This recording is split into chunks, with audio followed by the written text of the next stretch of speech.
grab challenge in Hyde Park, and so that's why I'm very casual in front of you. But yeah, it adds another layer of fun and excitement to the job for sure. Yeah, 1.4 billion. Where does that rank? That's up there. It's not the highest, but where does that rank? It's the fourth largest Powerball jackpot and the sixth largest U.S. jackpot. Okay, has Illinois, have we topped that list? Because I was looking and I couldn't find that Illinois has really, I feel like we're due. Are we due? Well, for Powerball, it has been a while since we've won the jackpot for Powerball. Mega, we've had a number of big jackpots won here in Illinois for Mega Millions. Are there lucky stores? Let's talk about the lucky stores because people out there, they really want to get their hands on, the winning numbers. They want to go to a lucky store. How do we feel about the term lucky store? Uh, the excitement that our retailers bring to the party when it comes to selling lottery, it's all good for us.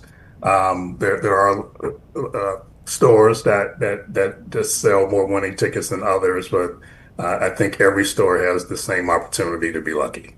Harold, can you play? No, You I can't can't. play, and no one who works for the lottery can play, but this is exciting enough for me. How is it exciting to you just to be able to see the excitement and to be able to go do these events that you got to do today?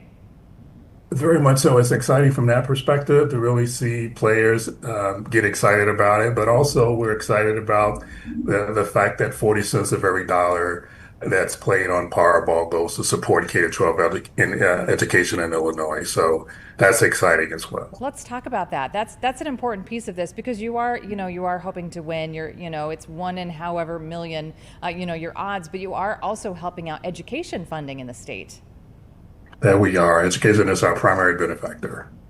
What would you tell somebody if they won? Is there an advice? Is there like a checklist of what you need to do first? We always think about what we're going to do with the money, but legitimately, if you win, what do you do? We advise that you sign your ticket because you want to make sure you secure your ticket, but also get some professional advice, like know what you want to do before you come in, and it will help facilitate the process of the claim. But yeah, get your wits about you, get professional help, and you'll start making the right decisions for you and your family. Get your wits about you. That's the hardest part of all, I think, right? When you read off those numbers. Will the jackpot go up because of last minute sales? That's very possible. So we're closely monitoring sales. It went up this morning. So if we make another adjustment, we'll see before 9:59 tonight. But we'll keep everybody abreast of that. Do people ask for your advice, like in your personal life? Hey, Harold, should I play the lottery? Should I not play What is there a lucky number you've got, Harold? Do they ask for your advice? Well, not so much advice, but a lot of people ask for the numbers. And you say, I have no idea. That's not up to me, obviously. Exactly, but so it's all fun, and I love our players, and I love being in this position to be able to do this for the state of Illinois. Yeah. All right. Well, I think we're due. I feel a lucky store, lucky person out there. Harold Mays, the director of the Illinois Lottery. We appreciate your time. Maybe it might be 1.5 by the time we get to it. What do you think? If possible, I'm keeping my fingers crossed, so we'll see. When was the last time you checked that total? This morning? A couple hours ago. A couple of hours ago. Okay. All right. It just might happen. All right, Harold. Thanks for your time. Have fun the rest of Take today. We care. appreciate Thanks it. for having me. Appreciate it. All right. It's 106 Chicago Live here on your Wednesday afternoon. Stay with us. We're back after a quick 2-minute break.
welcome back to Chicago Live. It's 1:08 on your Wednesday afternoon. Thanks for joining us this afternoon. We are going to go to Washington right now. We're going to go live to Congress is back in session, so let's listen into what's going on there.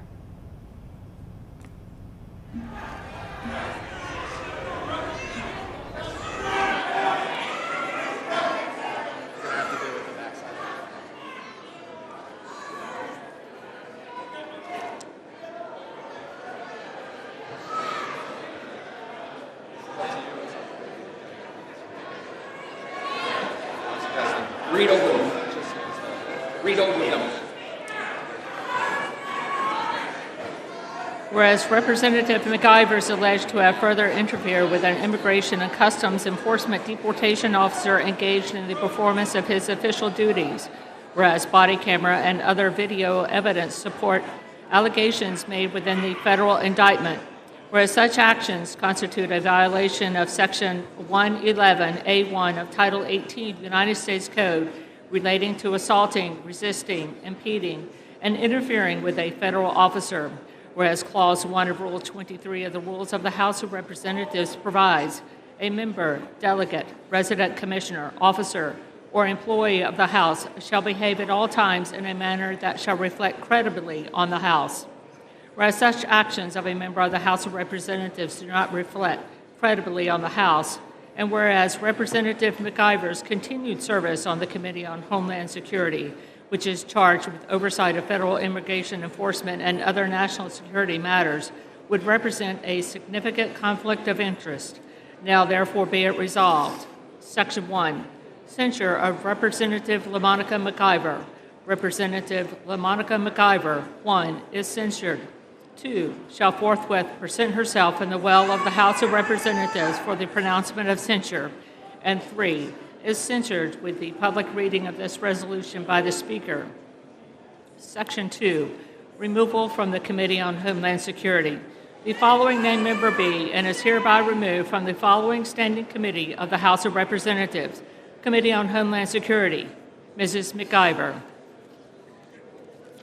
The resolution presents a question of privilege of the House.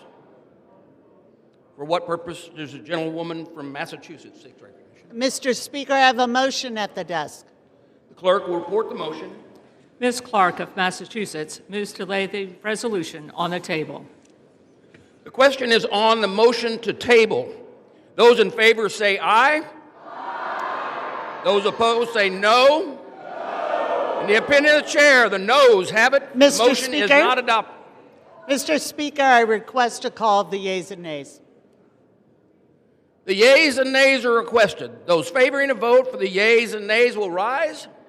A sufficient number having risen, the yeas and nays are orders. Members will record their votes by election. All right, we're on the House floor. They are discussing a situation that happened a couple of months ago. Representative McIver was facing a charge after a scuffle, and they are discussing whether or not to remove her from a Homeland Security committee. You're watching the live vote right there. Let's continue to listen in.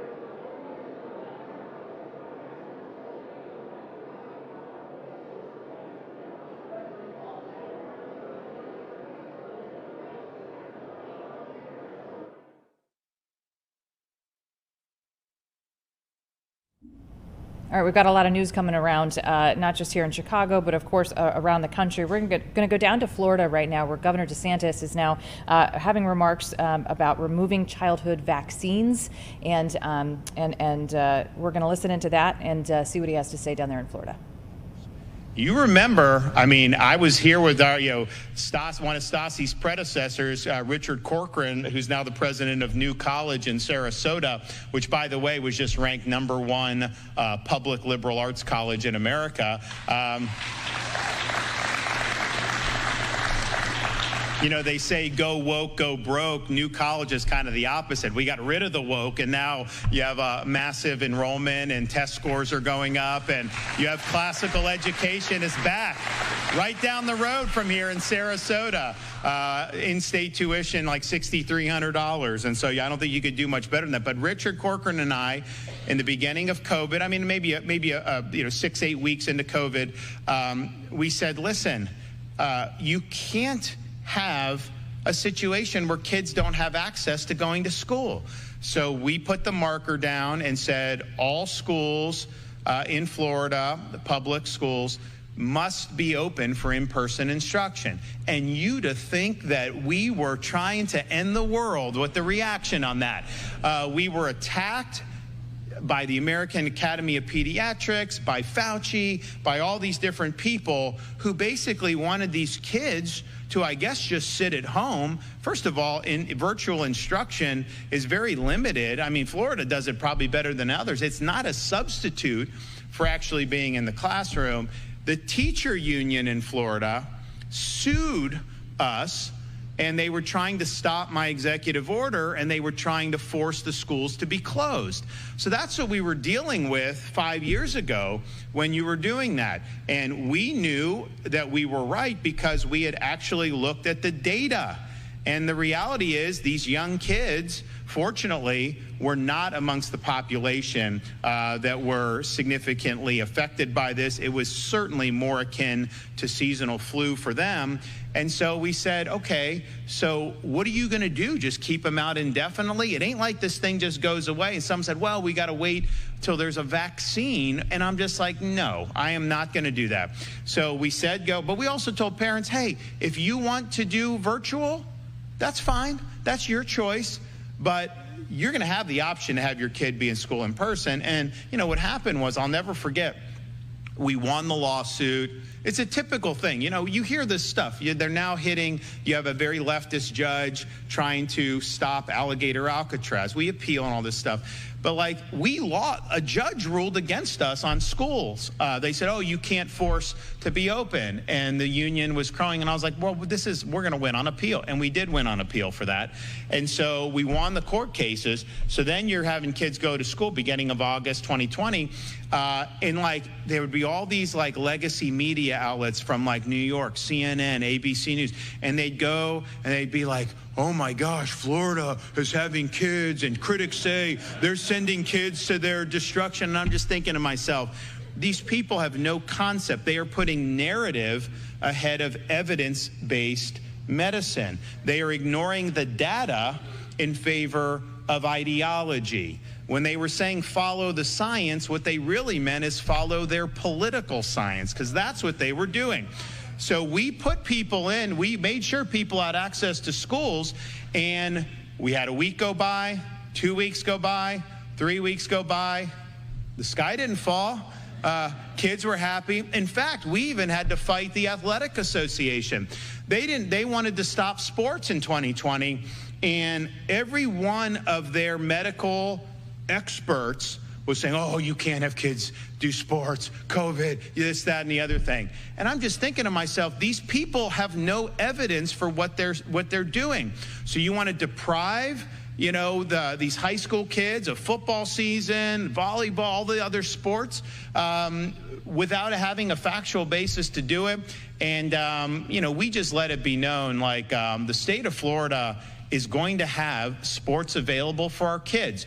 If you as a parent don't want your kid playing football because you're worried about COVID, well, that's your decision to make, and we respect that. But we are not going to have some of these folks make that decision for everybody else. And so lo and behold.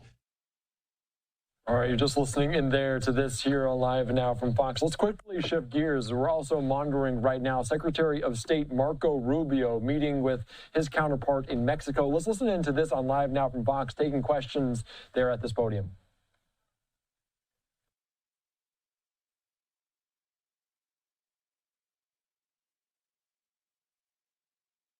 And I'm wondering if you could address any of those specifics, as well as which unit of the military actually carried this out and how. But more broadly, and for both, the U.S. was known for decades and decades and decades ago in this region. And I'm wondering, one, Secretary Rubio, if this is the impression that you want to leave, and secondly, Mr. Secretary, whether Mexico shares the concerns that some other leaders in this, from President Mr. Maduro, share. Thank you. Well, first of all, let me say that from an operational standpoint, I'll leave it to the Pentagon to identify munitions units and things of that nature. Let me say this. Established intelligence that allow us to interdict and stop drug boats. We did that. And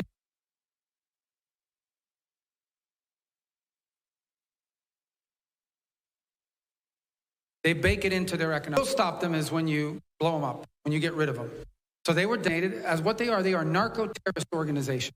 So the same information and the same intelligence mechanisms with maybe a higher focus was used to determine that a drug boat was headed towards. All right, we're going to continue to monitor that press conference going on. There's a lot of press conferences happening all around the country right now, but we do have some local news that we want to get to too, and some local things that are happening here around the Chicago area. Right now, it's about 1:20 on your Wednesday afternoon. We're going to take a quick 2-minute break. We'll be right back.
Back to Chicago Live. A lot of us visit the museums here in Chicago, right? But some lucky person visiting the Griffin Museum of Science and Industry this morning was celebrated as the 200 millionth visitor. Can you believe that?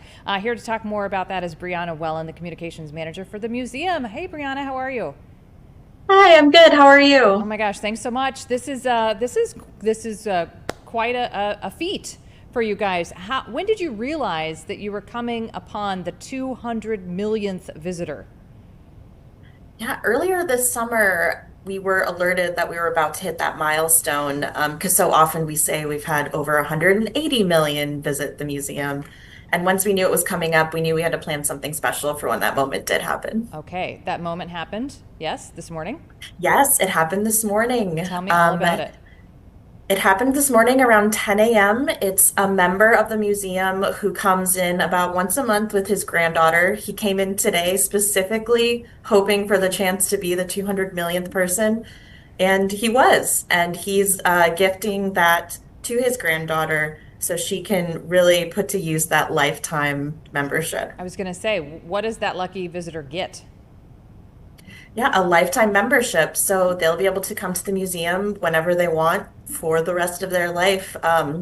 We're also giving away to anyone who's come in between yesterday and tomorrow.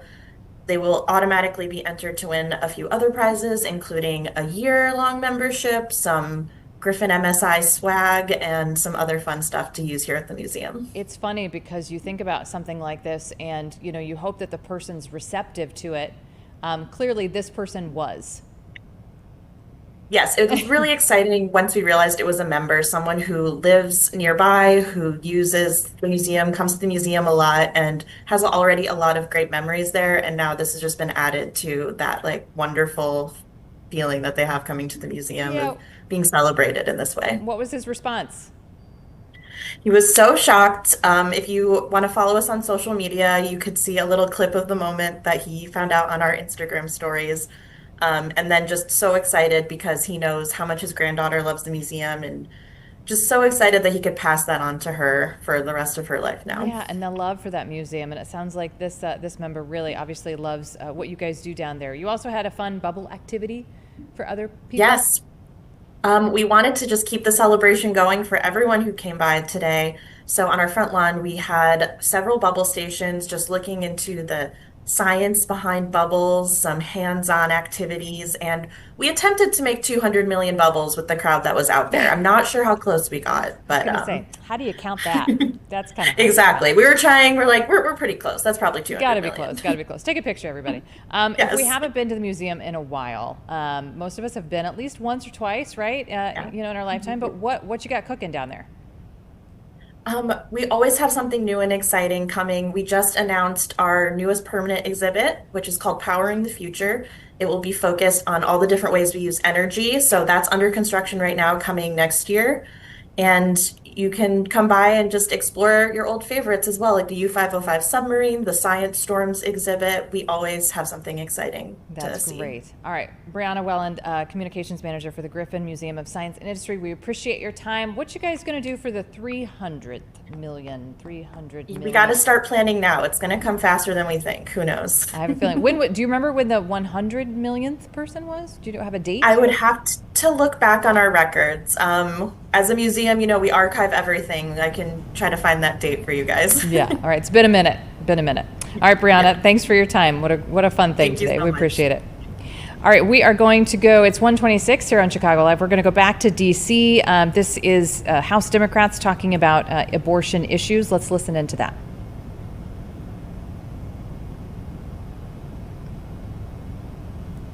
Care they have earned. Veterans with service-connected conditions should not be put in the position of being forced to set aside their own health care needs. And yet, this extreme abortion ban would leave veterans without access to care and without options when their very health is at stake. The people gathered here today understand that the health of women veterans matters. Prioritizing their health means that every veteran in every circumstance gets the care, information, and support they need. This proposed rule would allow the government to interfere with healthcare decisions that should be between a veteran and their provider. Veterans fought for our rights. Now it is our responsibility to fight for theirs.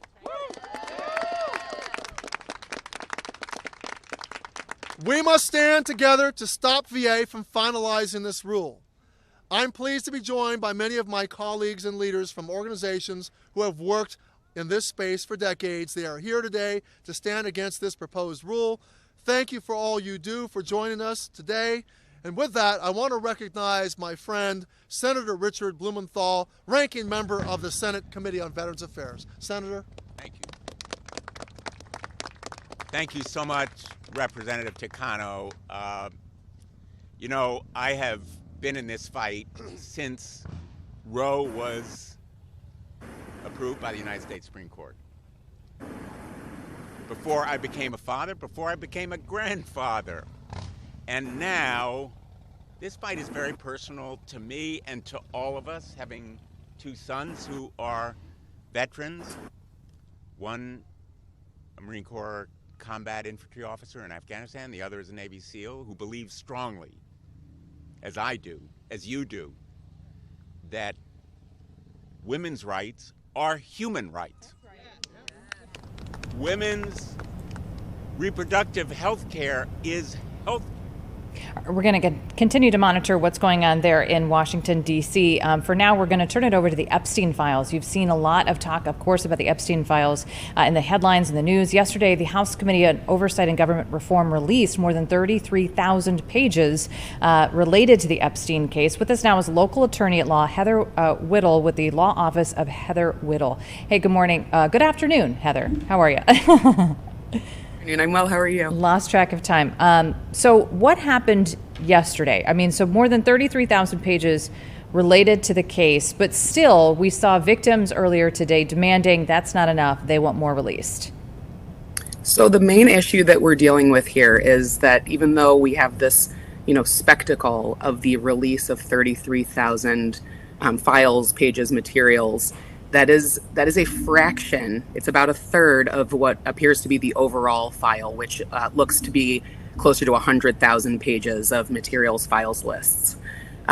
Additionally, these 33,000 pages, only about 3% of them that they released yesterday are actually new information. The rest of it is actually already publicly available. Now, whether or not it's been condensed into one specific place where everybody can access it, very easily is a different story. But almost all of the documents and materials that were released yesterday were already publicly available. Do you think this was just kind of an effort to, well, we just released this many, so maybe it'll tone it down a little bit? Absolutely. That's, I think, exactly what's going on. They were receiving tremendous pushback in Washington, even from within their own party. The Republican Party has several different representatives doing significant pushback to say we need these files released. There needs to be transparency.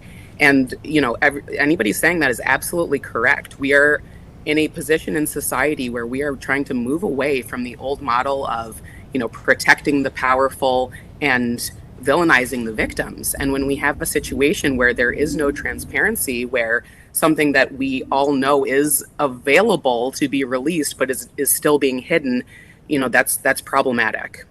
Have we seen, this is a criminal case, have we seen a case like this so politicized, at least in recent years?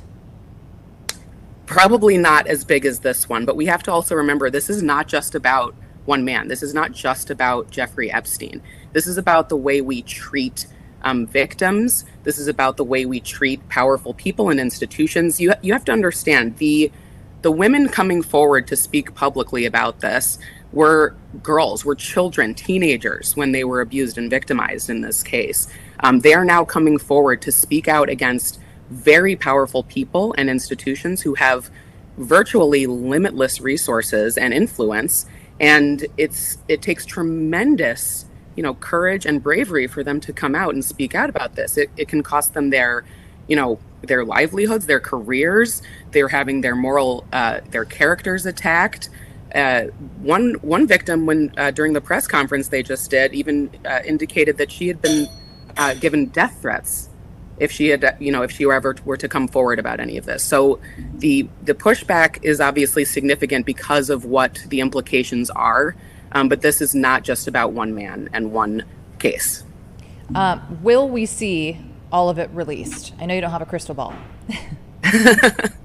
I believe with the pushback that's happening right now, again, with all of the voices, specifically, actually, the victims in the press conference indicated that they were going to release their own list. If one was not publicly released soon, with the push that's currently happening, I believe there's about to be, hopefully, a vote on the House floor if they can get enough signatures. The victims indicated they were going to release their own list. They are familiar with the people that were involved, and it's a tricky situation because, again, the things that they are facing, the implications and the threats that they're facing for coming forward. But this is not something that I think anybody at this point is taking lightly, and any pushback, again, from our current administration, I think is going to fall short very soon. Are you just shocked? I mean, obviously when the story first unfolded years ago, it was shocking in its nature. And now, to be this far along and now lawmakers, it's taking over what's going on in Congress, and lawmakers are deciding, whether or not the amount of, political response and, taking sides.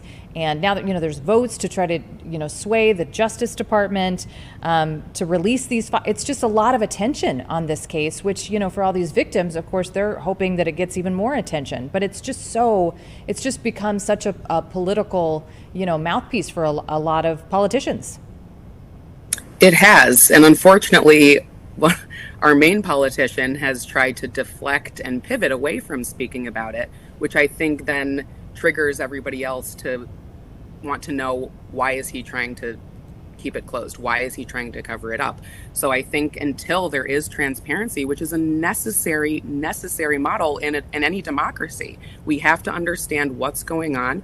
We need to understand what's going on with our most powerful representatives, our leaders in this country, which some of them may be implicated in some of these materials. So if we don't have that level of transparency, we end up going back into the old ways, the old model of, again, discrediting and villainizing people who've been victimized, and empowering the powerful, the already powerful, and making it so that they're shielded against any sort of repercussions or any sort of consequences. And I think that, again, in the society that we're in right now, we're at probably a tipping point where people really are firmly against that, and they want to make sure that the truth, however it gets there, is ultimately exposed. I think that it's not just about, keeping one news point in a news cycle going on and on and on. I think it's about people really wanting transparency in their government and in their lives. If the victims do release their own list, will something like that just kind of fall on deaf ears?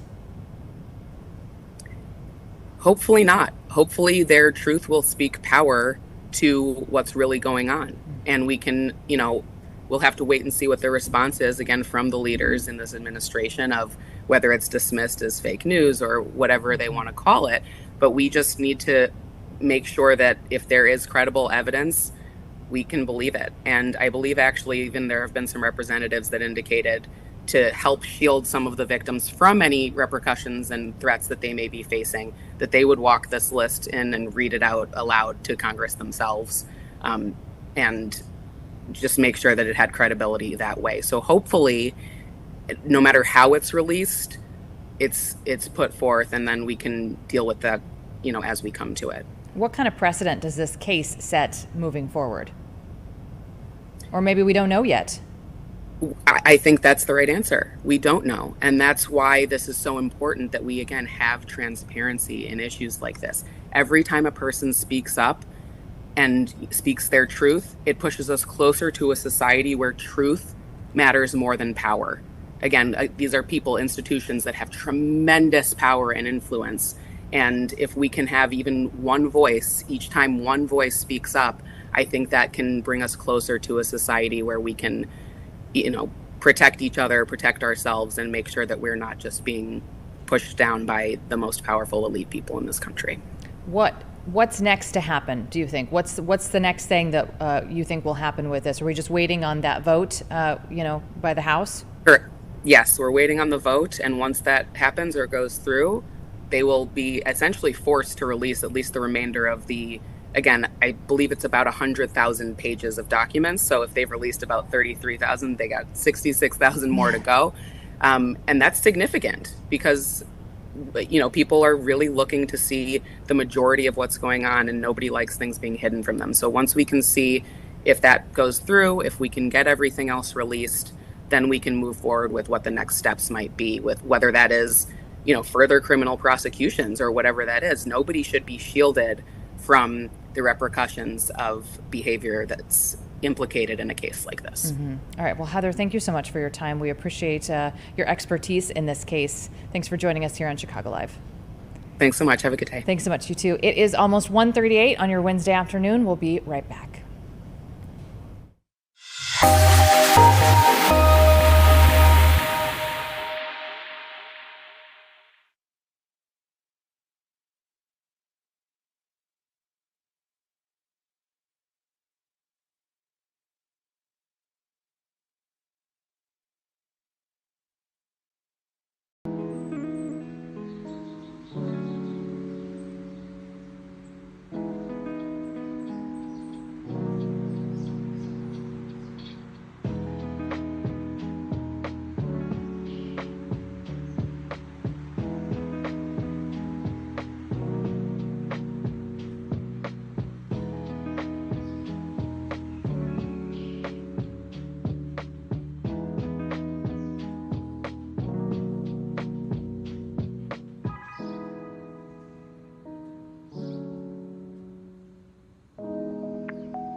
Welcome back to Chicago Live. It is 1:40 on your Wednesday afternoon. Thanks for joining us here on your Fox Local app, our website, fox32chicago.com, and our YouTube page. We're going to go back to D.C., where House Democrats are talking about abortion issues, specifically protesting. Those House Democrats, they're protesting Trump's reproductive policies for veterans. Let's listen in.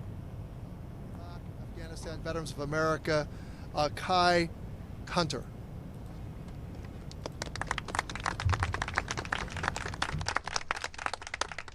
Thank you so much, Ranking Member Takano, Senator Blumenthal, Ranking Member Brownlee, and all other members that are standing here, and most importantly, my fellow advocates and veterans that are here behind me. I'm Kai Hunter, CEO of Iraq and Afghanistan Veterans of America, and I'm proud to stand here on behalf of post 9/11 veterans today.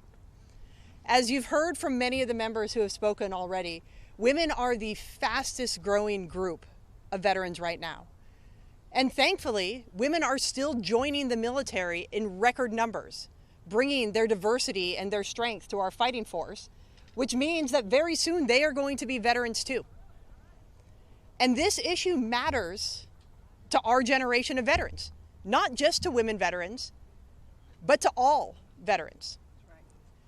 Immediately after the Dobbs decision came down, we surveyed our membership, and nearly 70% of our members, not 70% of our women members, 70% of our members, regardless of gender, regardless of race, regardless of political party, regardless of religious ideology, said the VA must step in and ensure access to all reproductive health care for veterans and their families. Let that sink in. This has been made a partisan fight. This has been made a culture war. But our generation of veterans knows it should not be. Senator Blumenthal spoke about it with his sons, who know that women's rights are human rights. For all of us who served downrange in Iraq and Afghanistan, we were told that was one of the things we were fighting for. We were told we were fighting for more rights for women.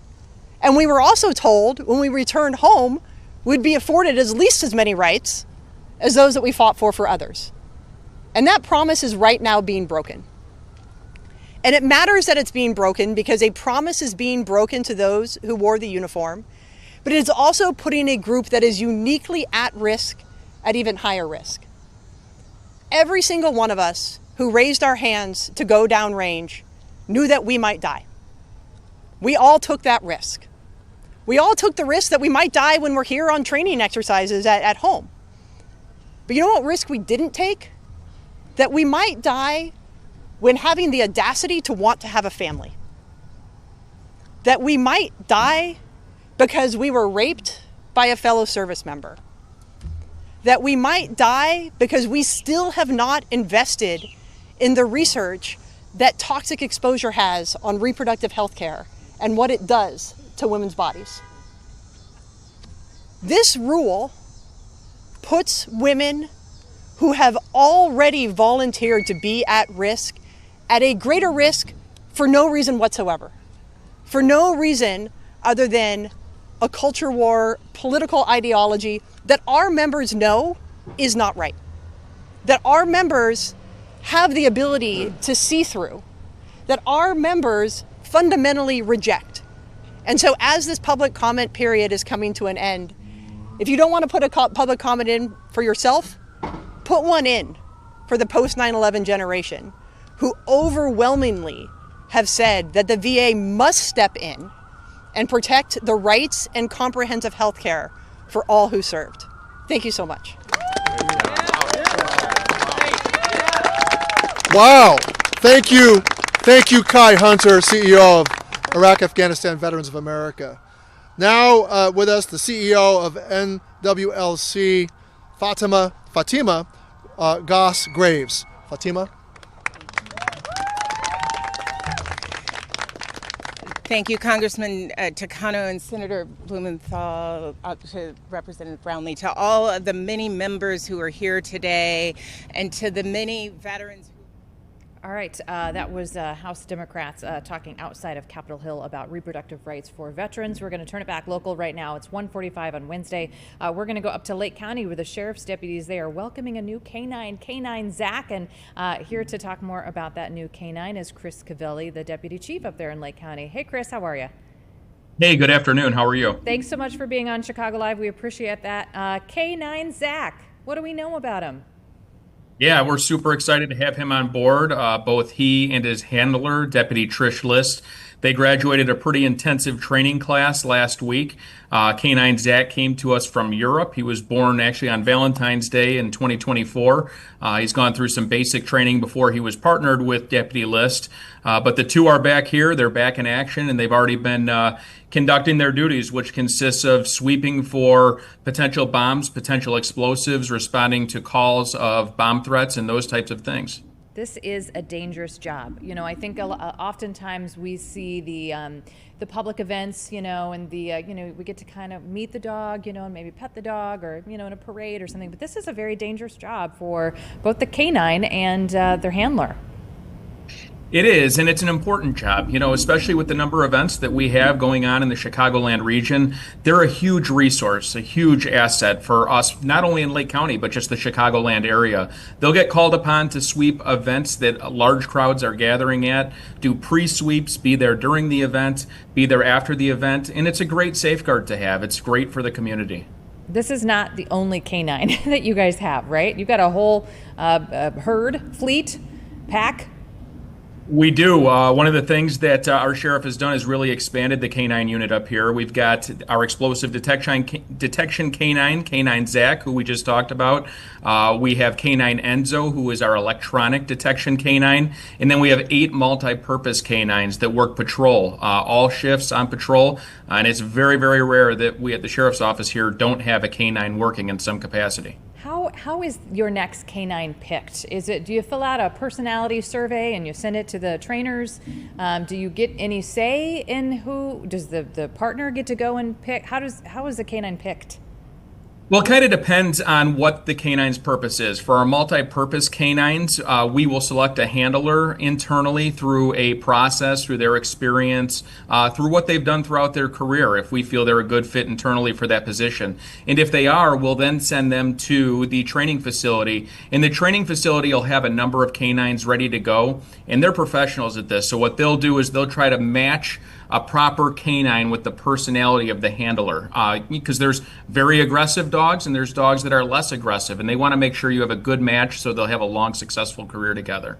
So when Deputy Trish List, I believe, right? Trish List, when she went to go pick the dog, it's kind of like when you go pick a rescue dog, right? And the rescue crew there helps the pet adoption folks help match your personality.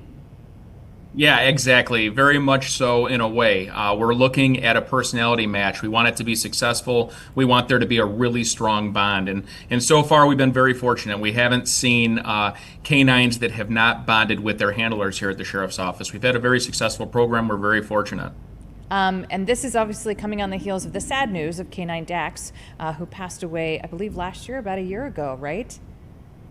It was about a year ago, and yeah, for sure, K9 Dax will always be remembered. It's hard to go anywhere in Lake County or the Chicagoland region and mention K9 Dax and somebody not know who you're talking about. But what's really, really amazing is Dax fathered a litter before he passed, and his direct descendant is now partnered with Deputy John Verlenza, the same handler that was partnered with Dax all those years. So Verlenza now gets to work with his son, Lux, K9 Lux, who is Dax's son.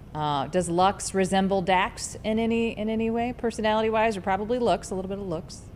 Both. It's funny, out there at K9 demos and things like that, we get a lot of comments and a lot of feedback that there is undoubtedly that family resemblance between the two. Just talk about the love that comes, from the community with these K9s and their partners.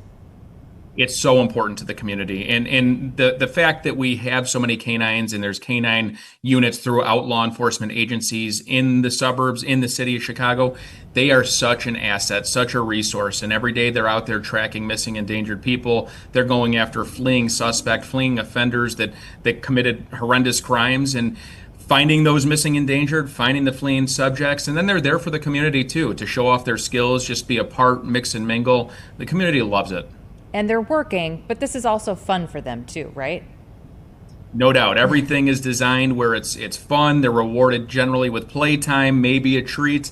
But for them, work is fun. Work is play. You're deputy chief now, Mr. Covelli, but did you ever have a K9? I didn't. That's one of those things that, looking back on my career, I will have missed out on. But that's all right. You know what? There's a lot of great handlers with a lot of great success here in the sheriff's office. Yeah. All right. Well, we hope the best for K9 Zack and Deputy Trish List. They're partners. We appreciate your time. Thanks so much. Thanks. Thank you. Have a great day. Thanks, you too. All right, it is 1:51. You're watching Chicago Live. We're going to go back to D.C. where senators are talking after, Democratic senators are talking after today's session. And save families from massive new health care costs. For many, higher premiums are going to mean cuts to their family budget. For others, it will mean giving up their health insurance entirely. That is wrong. Republicans are choosing right now to let that happen. They could easily extend that policy and stop premiums from spiking. Democrats have already written the bill to do just that. Don't try and tell the American people you could afford to cut taxes for billionaires a few weeks ago, but now working families will have to tighten their belts and pay literally thousands of more dollars per year for health insurance. So Democrats are ready to fund the government in a bipartisan way, and we are ready as well to protect health care for millions. Democrats have our priorities straight. To my Republican colleagues, you are lawmakers. Write some laws. Help people. Do your jobs. Don't just hand that pen to Russ Vote and call it a day. Thank you, Senator Murray. Senator Klobuchar. Thank you very much, Chuck. And I'm sure we can go head-to-head on who has the better state fair at another time. Biggest one in the country. I really think when you, there you go, when you really look at this August, it is the tale of two parties. You have one party, and that is ours, that spent August, as Chuck mentioned, over 300 events, going to rural hospitals, so many of them concerned about these Medicaid and Medicare changes, talking to our constituents who are scared to death because their mom's in the assisted living and they know exactly when that Medicaid funding is going to run out, what's going to happen to them, talking to people who are working 2 jobs but depend on SNAP and getting help when it comes to groceries, and having people that are just looking at their bills, whether it is for their rent, whether it is for their health care, and saying, what did these guys just do to us? That was our August. Then we have these other guys who are literally running out of town hall meetings, hiding in the back of airplanes with hats on. Okay, I may have seen one. Just trying to avoid their constituents while Donald Trump keeps wreaking more havoc, more chaos, and more corruption on this country. So for me, it was actually pretty jarring to come back here, having spent the last few days in my state embracing these families who had kids that literally watched their friends be shot in the gut, shot in the neck, meeting the family of one of the children who was killed, who that night they were already sitting in the Holy Angels gym trying to find solace among their families and friends. They literally went to that event because they believed in the people that surrounded them. They didn't want to be alone at home. And those harrowing stories of those kids who got saved because their friend who was 3 years older laid their body on top of him, on top of a 6-year-old, and his friends get shot in the back but survives, or the teacher with the little boy who was disabled and couldn't move and took his body out of that wheelchair, threw it under the pew, and laid on top of him. It's pretty jarring to come back here, because those kids and those teachers and those faith leaders in that moment, in that horrible moment, made the decision to look out for each other. And so as I look at this budget before us, I see this opportunity when under Senator Murray and Schumer's leadership, we've been able to already negotiate 3 bills that'll be good for people right out of the Senate through that chamber. That's what we should be doing. We should not be embracing a partisan budget process. We have this moment where our colleagues who we work with all the time in different matters can finally stand up and say, hey, We want to see a better world here, and we want to see something better, and we want to reverse some of the harms that have been done, and we do not want to embrace this partisan process. So that's where I am, and it's very much dictated by what I just saw happen at home. I think our constituents deserve better than having something rammed down their throats that are going to make their lives worse and not better. Thank you. Senator Schatz.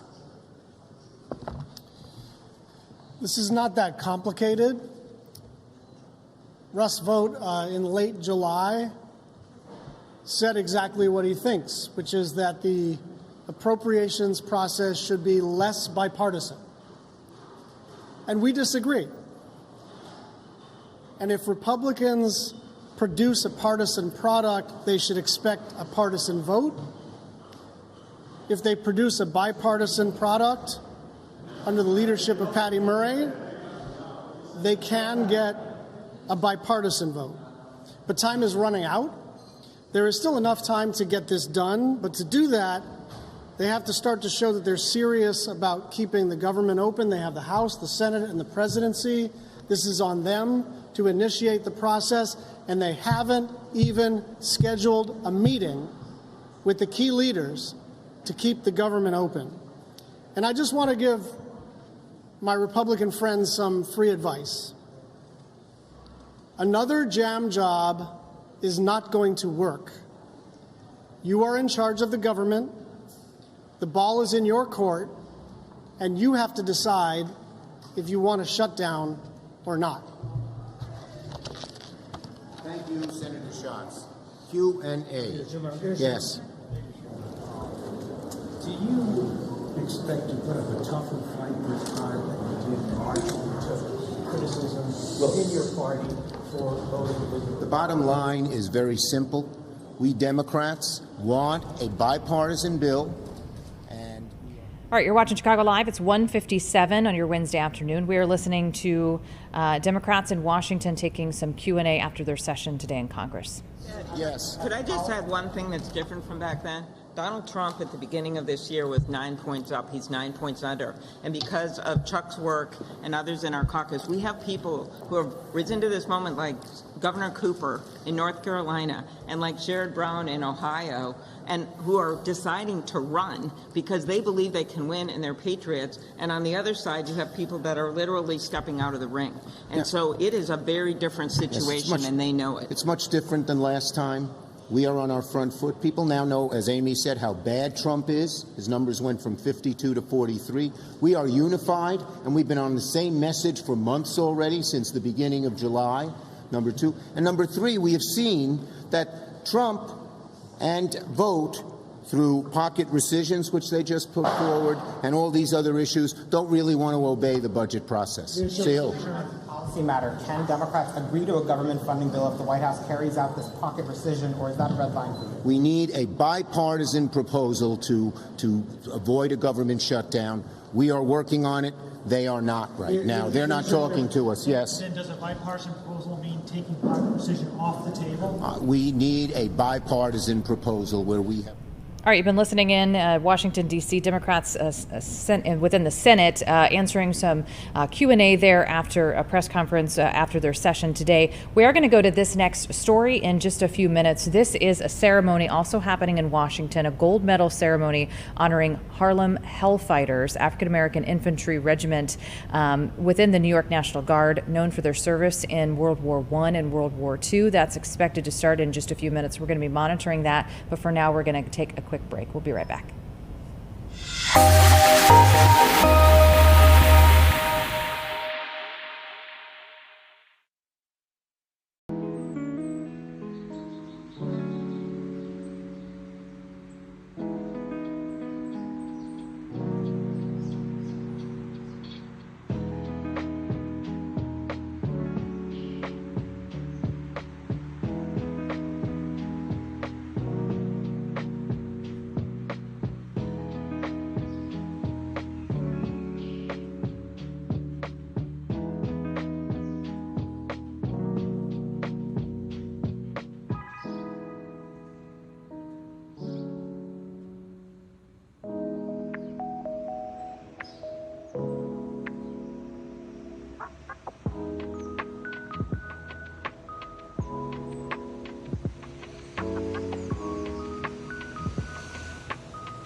Welcome back to Chicago Live. Appreciate you being here in the 2 o'clock hour now. We'll be with you for the next hour or so.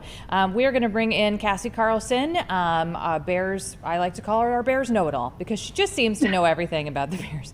We sang your praises over the weekend on Good Day. Mark Strell and I, we were talking about the Bears and we had a question. We thought, we need to phone a friend. We just need to wake Cassie up because she knows everything. Are you at Hallis right now?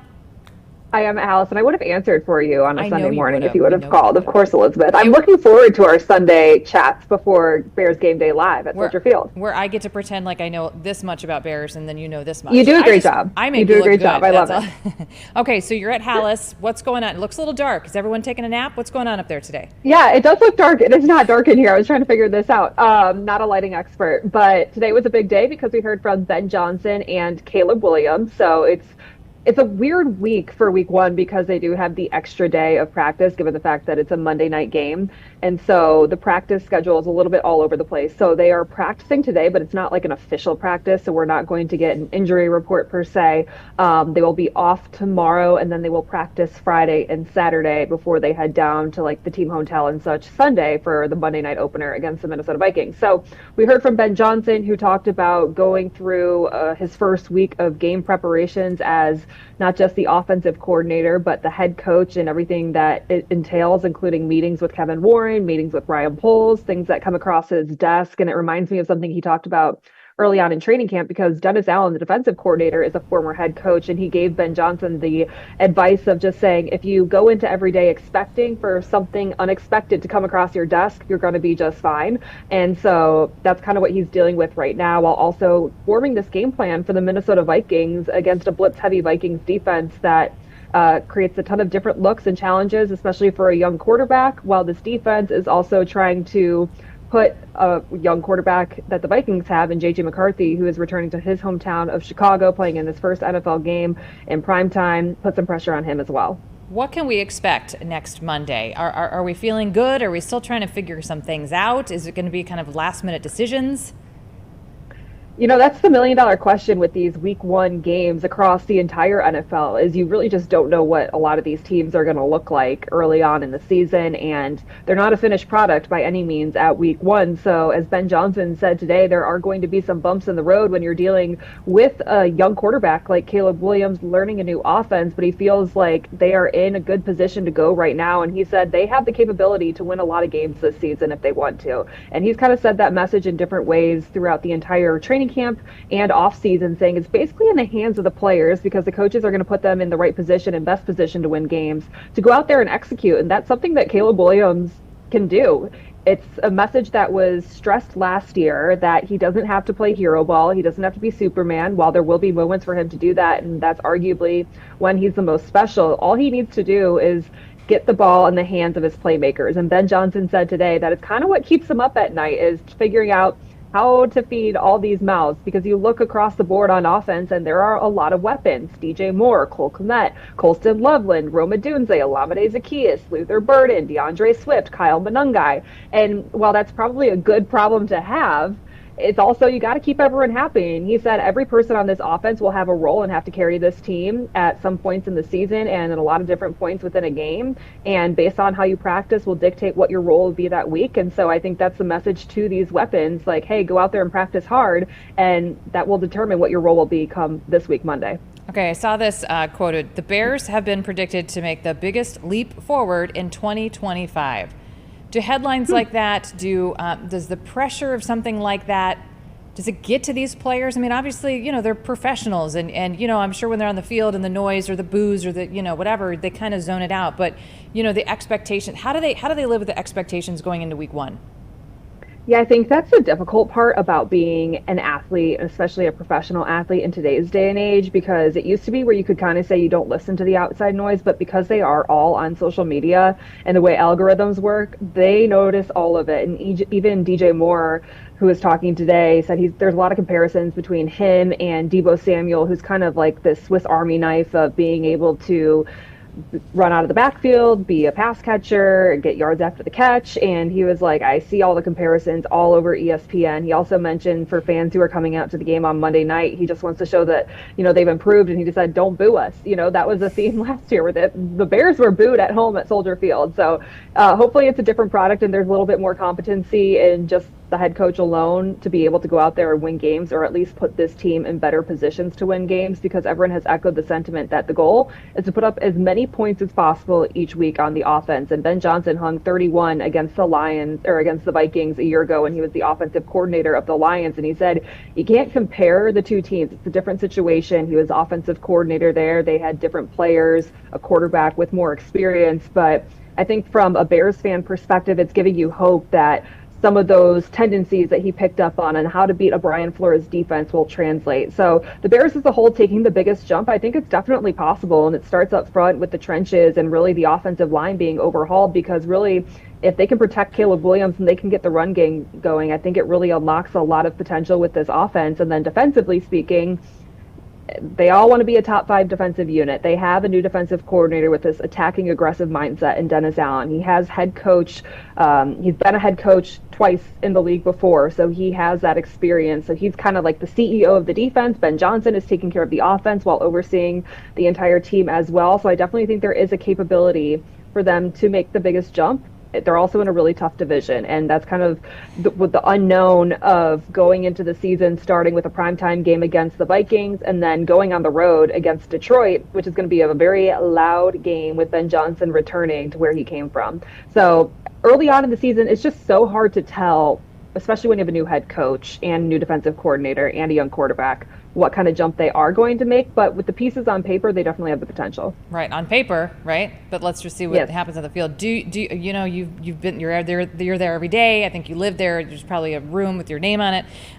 What do you expect? Do you expect some boos coming in, or no? Fingers no. Okay, I don't good. expect. I think there's so much excitement for this season, and just talking to casual fans on a day-to-day basis, everyone believes in Caleb Williams and everyone believes in Ben Johnson, and having the quarterback and the head coach paired up and being in sync, I think can take a team very, very far. Now, I just think that we just don't know what it's going to look like when it comes to Monday night, and I think that's the biggest question mark. But I think the excitement level has to be as high as I can remember in a long time, just because, I mean, let's go back to the fact that the Bears got the head coach that they wanted. They paid him big bucks, and they got the most desired head coach in this coaching cycle. And a well-coached team, a lot of times these games come down to minute details or coaching decisions. I think a well-coached team can take you pretty far.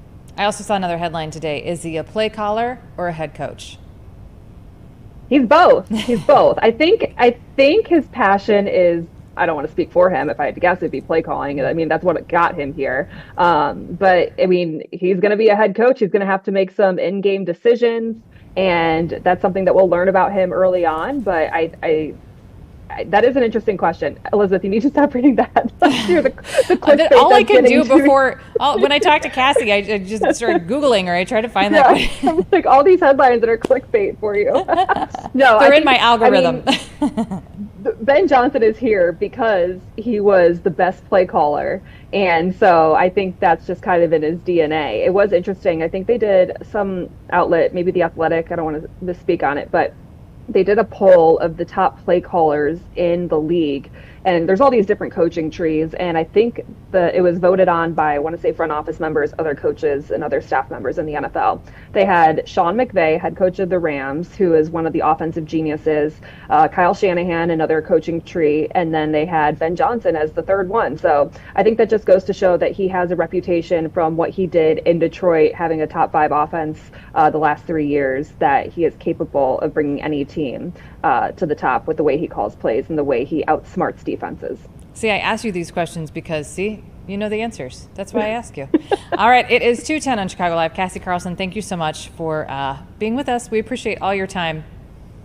Thanks, Elizabeth. Good Thanks so much. talking to you. All right, it's 2:10 Chicago Live. We're going to take a quick break, and we will be back after this.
Welcome back to Chicago Live. Thanks for tuning in on your Wednesday afternoon. It's about 2:13. We're going to send it out to the suburbs now. We're going to go live to Will County and the Will County coroner, Lori Summers, and her team out there. Hi, guys. How are you? Hi, how are you? Hi, great. Okay, Lori Summers, thanks for being with us and your team. Hello, team. This stems from a cold case from back in 1968, was solved this summer, correct, with the help of DNA evidence and a lot of persistence and good police work. We appreciate that. I mean, just having a cold case solved in and of itself is great. But now, just this week, the remains have been escorted back to Washington State, where the victim was from, correct? Martha is on her way home right now. Okay, so tell us what happened over the past couple of days with this case. What we did is the family came out. And actually 3 of the family members came out, and we met with them. We did a traditional jackpot ceremony yesterday at the funeral home with the family members. And then we viewed where we had interred her for the majority of the time, and also took them out to the site of where she was actually found. And so this morning, we all drove up with her to Midway, and these 3 gentlemen were allowed to be honorary pallbearers to move her to her next step. What's it like for you, Lori, and your team members there to be part of something like this? I can tell it's kind of an emotional. She's been in Will County for 57 years. She's kind of a Will County baby, but she has a home. And particularly, please ask these guys. For them, this has been awesome. They're the ones that did all the work and managed to make this happen. Tell us about this case. If Lori, if you want to speak, or if, another team member there, if you want to speak. It's actually, I'm going to have Bill Sheehan speak. Okay. Perfect. And this is Bill Sheehan right here, Joe Piper, and Mike Vanover. All right. Bill was the lead on this. Okay, go ahead, sir. Basically, when I got here in November 23-ish, I learned a little bit about this case. The crew before me, they were the cold case crew before me, started this in I believe it was 2009, and then they worked it until about 2014, I think it was, where they had exhumed the body, brought some bones to the lab, but the bones weren't sufficient enough to extract the DNA sample. Since then, DNA has taken off way above my pay grade, and they've done phenomenal things. So we were told to maybe go ahead and re-exhume the body and take the petrious bone, which is in the head, and send it on to the lab. We did so. They were able to get a DNA profile, and then with forensic genealogy, they came up with a person in Wapato, Washington, and then the story was told about our remains, and then their story, and they really matched. And then we ended up getting a lead on a family member, which would have been her niece, and we were able to get a DNA sample from her, and it came back a match. Wow. And when that happens, when the news of that happens, how does that hit your office? We all did, unbelievably. He was on vacation. They called him. He was dancing on a golf course. We were dancing up and down the aisles in the office, all of us, because she's been a big part of our life for a long time. And we don't know, obviously, just this brings closure to, family and friends of this. She was 33 years old, correct? Yes. 33 years old, moved here to the Chicago area, part of the Indian Relocation Act of 1956. We still don't know what happened.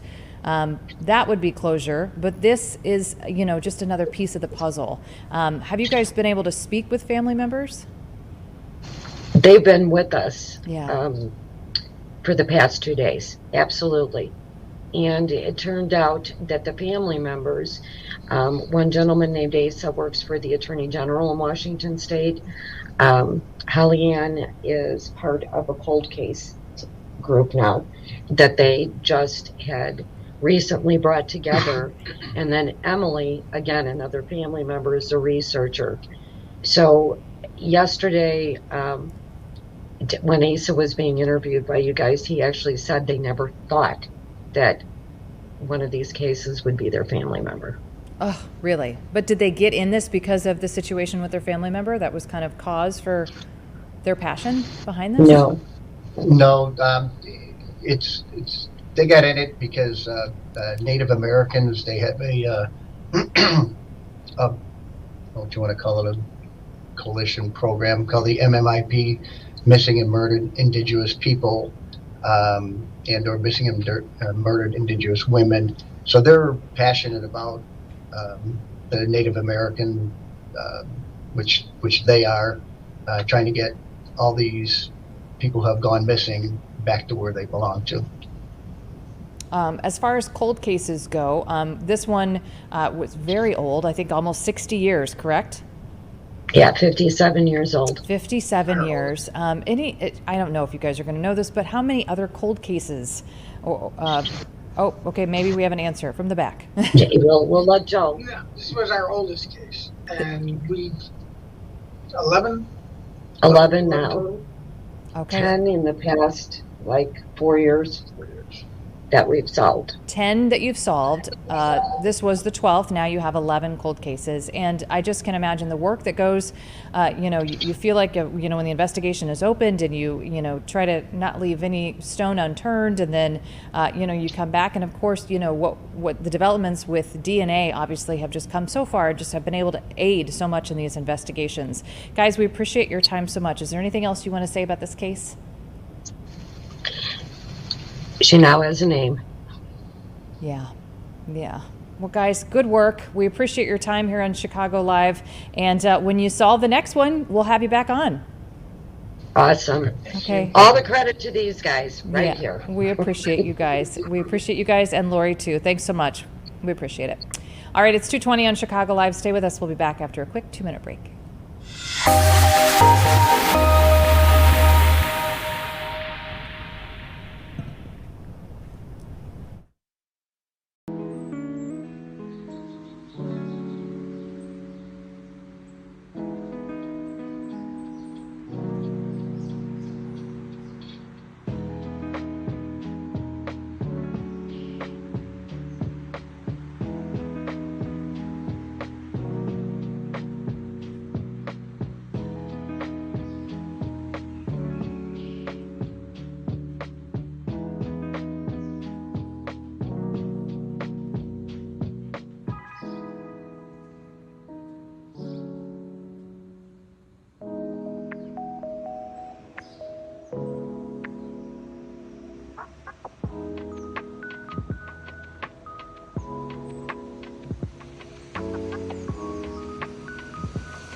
Welcome back to Chicago Live. We've got some breaking news out of Lisbon, Portugal.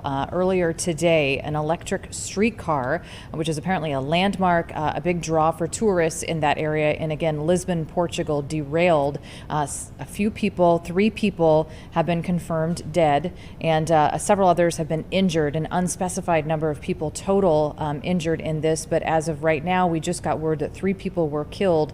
This is all coming to us according to the Portuguese president's office. Again, live picture here of what appears to be kind of a mangled, derailed streetcar in Portugal. Again, apparently a big draw for tourists in that area, killing 3 people at this time, at least 3 people, and injuring several others. We'll keep monitoring this, and we'll bring you any updates as we get them.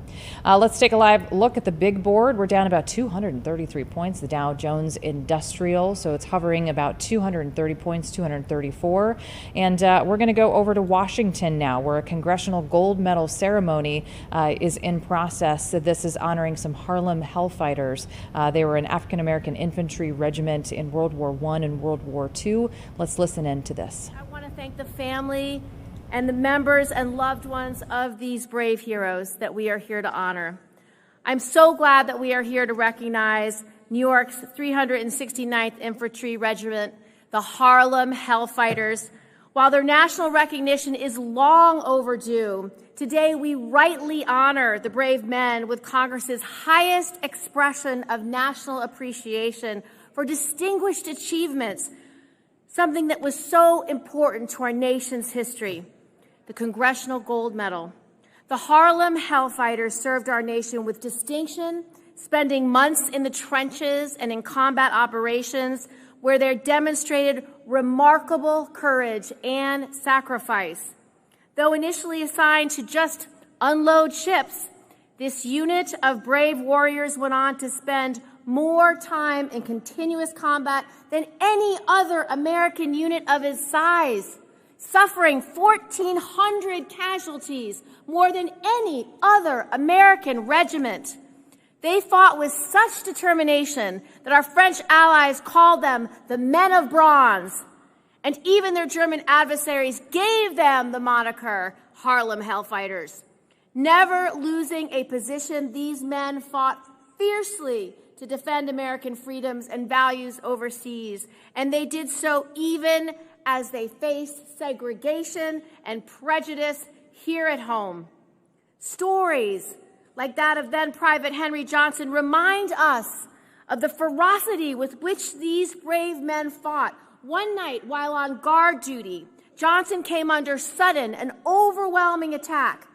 Though gravely wounded, he refused to give an inch and he refused to yield, with literally nothing else but a field knife in his hand.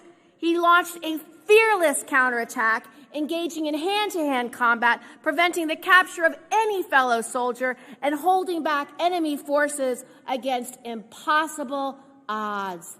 That is why they are called Hellfighters.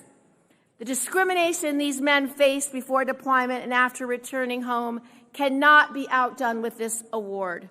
Still, the Congressional Gold Medal offers us a chance today to honor the bravery they showed and the sacrifices they made in service of our national values, values that they are still very much striving, all of us living up to today.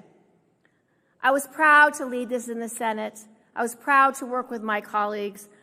I'm most proud that these men and women came from our great state, Harlem, and I'm so grateful that we are all here to celebrate their extraordinary bravery. Thank you.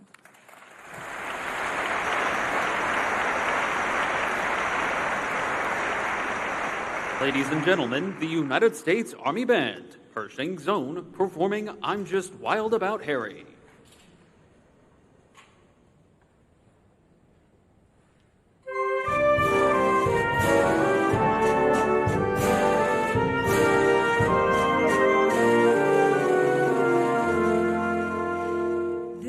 Just one fellow for me in this world. Harry's his name, that's what I claim. Why, for every fellow there must be a girl. I found my mate by kindness and faith. I'm wild about Harry, and Harry's wild about me. The heavenly blisses of his kisses fill me with ecstasy. He's sweet just like chocolate candy, and just like honey from a bee. Oh, I'm just wild about Harry, and he's just wild about. Cannot do without. He's just wild about me. All right, that is fun to listen to, but we are going to take a quick break here on Chicago Live. That is a ceremony, a gold medal ceremony honoring the Harlem Health Fighters. We will be right back.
Welcome back to Chicago Live. It's 2:31 on your Wednesday afternoon. We appreciate you joining us here on the Fox Local app, our website, fox32chicago.com, and our YouTube page. Taking a live look outside. Many of you, if you do look out your window right now, probably seeing some cloudy skies in and around the Chicago area. There's been some reports of some little rain showers there too. Chief Meteorologist for Fox 32, Emily Walls, will be with us shortly to talk about the weather. Let's take a live look at the big board right now. We were down about 230, 240. Now we're about down 220. The Dow Jones Industrial, taking a live look there, about 221 points on your Wednesday afternoon. Chief Meteorologist Emily Walls is now going to join us here on Chicago Live. We're going to swing that mic around. There she is. Look at that, just in the nick of time. Looking outside, it's very cloudy. Yeah, you know, today is kind of our transition day. So we've had a couple showers here or there. We've had some thunderstorms, but this is all coming along with a cold front. And I think for a lot of us, you know, I'm okay with it. I'm okay with it. So looking back at the entire summer that we've had so far, we've had a warmer than average June, warmer than average July. Then we had August, which started off very hot. Yes. But then we definitely had a much cooler end to August, entering into this fall-like season very quickly. Had a lot of rain, a lot of flash flooding. have. Like looking back in the summer, it was kind of a wild weather summer, wasn't it really was. We had a lot of flash flooding. And, you know, I've been discussing kind of with a lot of the Great Lakes region meteorologists, and it hasn't just been us. It's been over in Michigan. It's been in Minneapolis. It's been in Milwaukee. Yep. Yes. So that's kind of been the trend of this summer. We've had some very heavy downpours, unfortunately. But fortunately, this year, thinking back to last year and the year before, we had record-breaking tornado years. Not this year. So this was the year about flooding, not so much tornadic activity. But either way, lots of damage, lots of money that this stuff costs. Yes, right. Okay, so coming up, so it's Wednesday. Everyone's looking ahead to the weekend. Looks kind of fall-like. Very fall-like. This is the type of forecast that I think is wonderful. If those to go apple picking. Yeah, that's what I think of when I think of when I wake up in the morning and I'm feeling 40s and 50s, afternoon highs that are only in the 60s to near 70 degrees. Get outside, go do all like the fall activities, right? Before that heat wave hits us again. Oh yeah, they're Are open. They open now? Oh, they're open. I mean, there's some varieties that are already over with. Yeah. Like Honeycrisp, the one that we all like in the grocery store, those are done. Oh, really? Yeah, most of them are probably done. Well, yeah. Hey, it is time, and it's going to be beautiful this weekend. Lots of sunshine too. So today, with the cold front moving through, we're going to have just a couple stray showers and thunderstorms throughout the rest of this afternoon and evening. Nothing severe, which is wonderful, but yes, we are going to have a couple thunderstorms out there. Could be slowing down that afternoon and evening commute. Otherwise, I think we're going to be in really good shape. And then tonight, we're actually dropping down into the 40s in some locations to near 50 degrees in the city. But that's just a preview. Yeah. Because going into this weekend, Friday night, Saturday night, we're going to have areas that are actually dropping into the upper 30s. Don't say it. I know. We knew it was coming. That's going to be in the far outlying areas. So the farther inland that you are, obviously away from Lake Michigan, away from the Chicago metro, it's going to get chilly this weekend. So all those people visiting our fine city and wearing shorts, they're not going to be wearing shorts for much longer. I hope that they brought other options. Yes. We have stores. We do. We have plenty to choose from. Plenty of stores. But yes, definitely the big weather story is this big cool down that's coming. However, it's not going to last all that long. In fact, going into next week, we're kind of back up into the 70s again, which that's perfect. That's perfect. But I think I asked Stroll over the weekend, no more 90s, right? Not that I'm seeing. I am seeing a couple 80s being possible mid to late next week. So I don't think we're completely done with that summer-like warmth. But I won't say never to the 90s. Never say never. Statistics show that in the month of September, we typically have at least one more 90-degree day. So it's possible. We'll see. It's possible. When do you get kind of a rest of the year winter outlook? So we haven't gotten the winter outlook yet. That's going to come more so late October into November. But we did recently actually receive the fall outlook. And, for the summer lovers that maybe aren't just done with these warmer than average temperatures, we are favored to see above normal temperatures throughout the month of September, October into November as well. Yeah. So the overall seasonal outlook for meteorological fall, it does appear like we're going to be warmer than average. But when it comes to precipitation, we're not leaning any which way. We're not leaning wetter than normal, drier than normal, just kind of average. Or in the middle. Okay. Does that tee up winter? I'm just trying to get to winter. Is it going to snow more? Am I going to be frozen? Here's what I'll say about winter. Last year, we were very lucky. If you don't love snow. If you do love snow, sorry, it was not your year. I think we only had about 11 inches, which averages in the 30s. For Chicago. Wow. Yeah, like nearly 3 foot of snow. That's considered to be average. So last year we were well below. There's nothing this early out that we can really look at to give us a good idea. Yeah. But, as a meteorologist, to be honest with you, I just kind of hope for normal. I like normal. Right? It means that Mother Nature is on track. Yeah. But normal in Chicago, of course, is a couple rounds of those polar vortexes that come down, meaning sub-zero temperatures. That's normal to have that activity coming down. So winter in Chicago, you know how it goes. Right. It's going to be cold. It's going to be cold. Yeah. It's going to snow. Yes. All right. And so it looks like a pretty good weekend. Nice and it looks fall. stunning. Okay. All right. Well, Emily Wells, thank you for joining us here on Chicago Live. We are going to go back to that Congressional Gold Medal ceremony happening in Washington.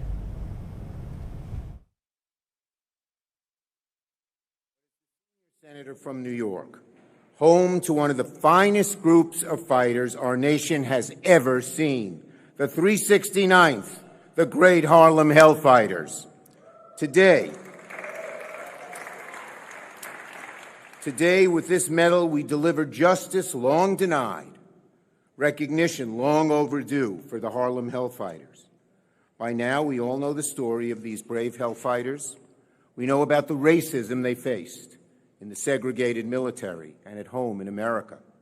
We know about their 191 consecutive days in combat, from the trenches of France to the banks of the Rhine.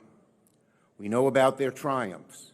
We know about their tragic losses, including 1,500 casualties, more than any American unit. And we also know, as our leader mentioned, heroes like Sergeant Henry Johnson of Albany, New York, who Theodore Roosevelt called one of the 5 bravest American soldiers of the war, and rightly so. Sergeant Johnson is credited with single-handedly fighting off a German Raider party, at times using only a bolo knife, stopping their advance, saving his soldiers from capture and death. The veterans of Albany, black and white, came to me and said, "This man has been denied the Medal of Honor."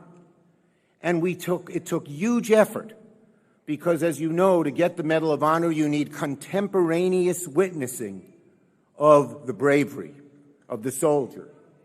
We worked for 2 years, and deep in the archives of the Pentagon, we found contemporaneous knowledge of what Johnson had done by none other than General Pershing. We presented it to DOD, and it was such a proud moment when President Obama gave him the medal in 2015. Fitting, just, and long overdue.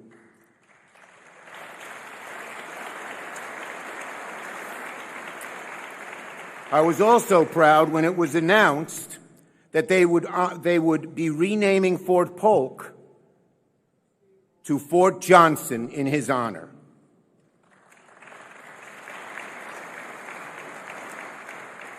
And while that decision was reversed earlier this year, I hope today shows what a mistake that was.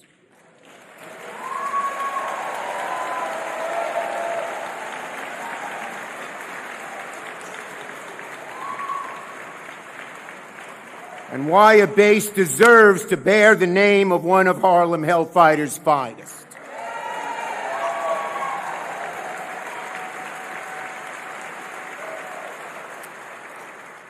What made the Hellfighters so remarkable is how they loved their country, even when their country did not unconditionally love them back.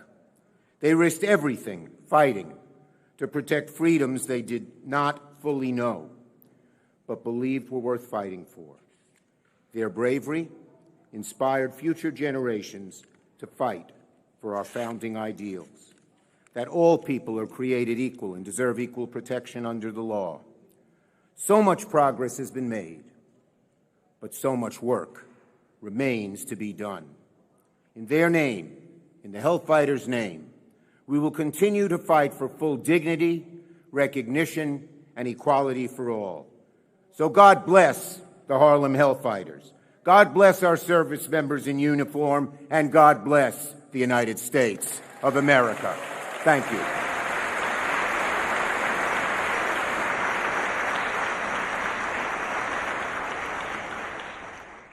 Ladies and gentlemen, the Honorable Mike Johnson, Speaker of the United States House of Representatives.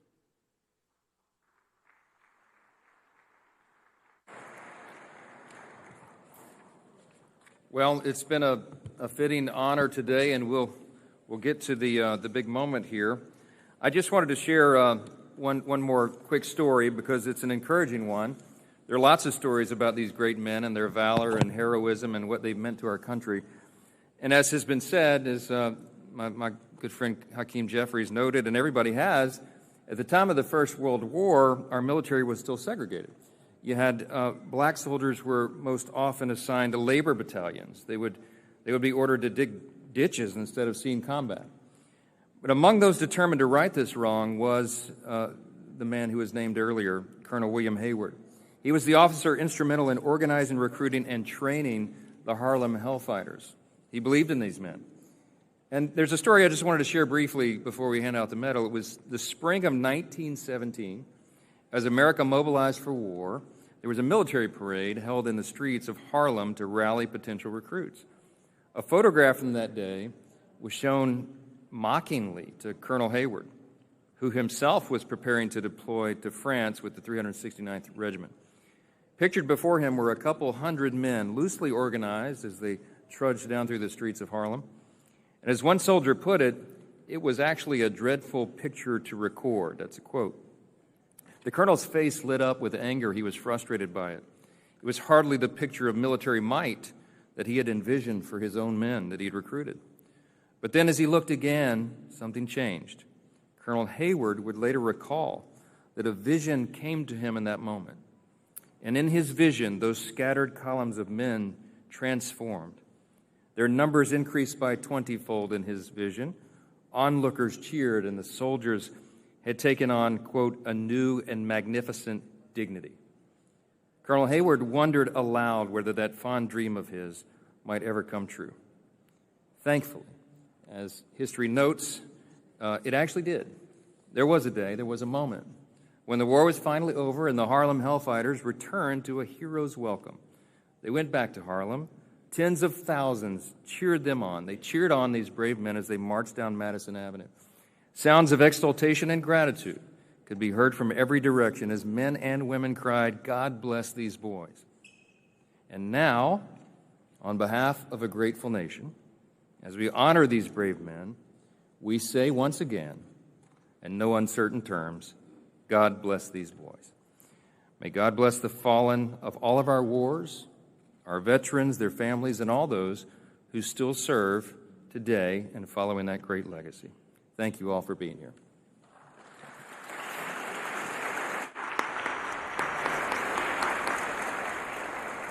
At this point, we're going to hand out the medal, the moment we've all been waiting for. So at this point, I would like to invite our program participants to come on up. There'll be some on the stage and some down below because there's a lot.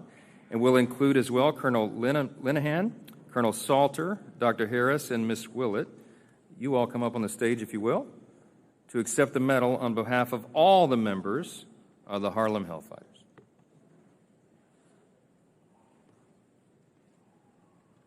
I'll go down there, I guess. You should go in the middle.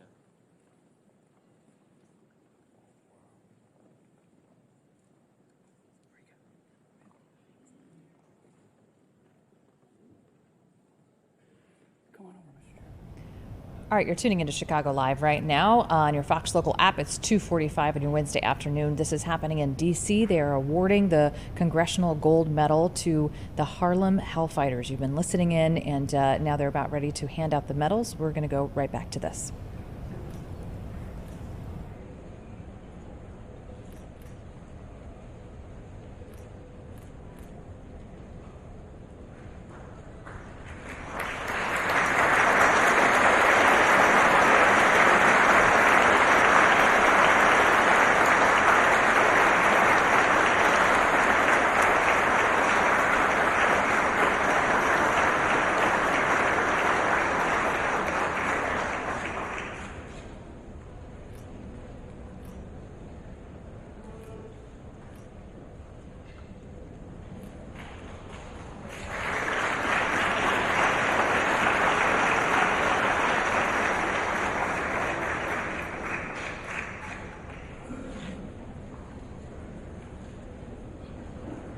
Ladies and gentlemen, Colonel Brian L. Linehan, Commander of the 369th Sustainment Brigade, New York Army National Guard.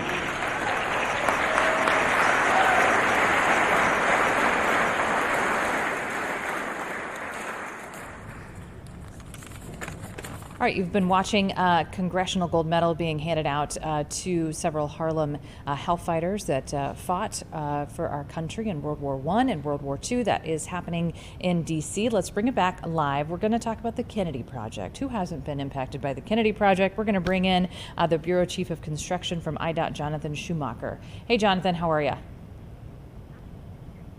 I'm doing well. How are you? Good. Are you on the Kennedy? Are you stuck in traffic? I hope not. Not today. I'll be down there tomorrow. Okay, sounds good. Okay, so just tell us kind of a headline today, the Kennedy Project nearing completion. What happened today? What's kind of the announcement today? So today we were able to remove the lane closures north of Addison Street between Addison and Pulaski.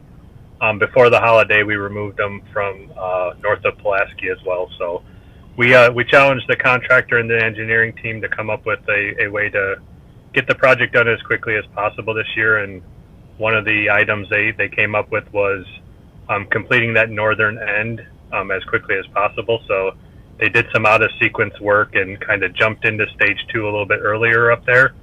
And that allowed them to finish all of the work north of Addison and then pull the lane closures back. So that kind of shortens the overall work zone, which should also reduce the delay that motorists are seeing throughout the corridor. Okay, so if I try this every day, what am I going to see that's distinctly different moving forward now? So this will be strictly in the local lanes. The reversible lanes are still set in the outbound configuration, and you must enter from either main line or the Ontario feeder, so nothing's really changing in the express lanes. But if you're in the local lanes, we have 2 lanes closed from basically Ohio Street up to just south of Addison now. So north of there, it's going to open, wide open to 4 lanes.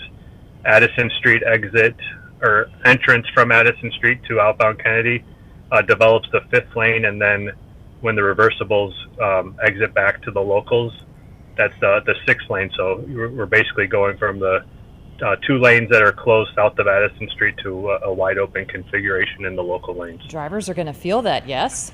That's going to be nice. For sure, yeah. They're definitely going to see their travel times through the construction zone should be reduced now that we've removed about 2 miles of the overall lane closures. That's great. Okay, let's talk about big picture with this project.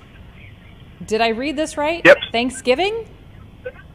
Yep, we're still on track for completing the project by Thanksgiving. Contractors been putting in a lot of extended hours and really hitting the project hard.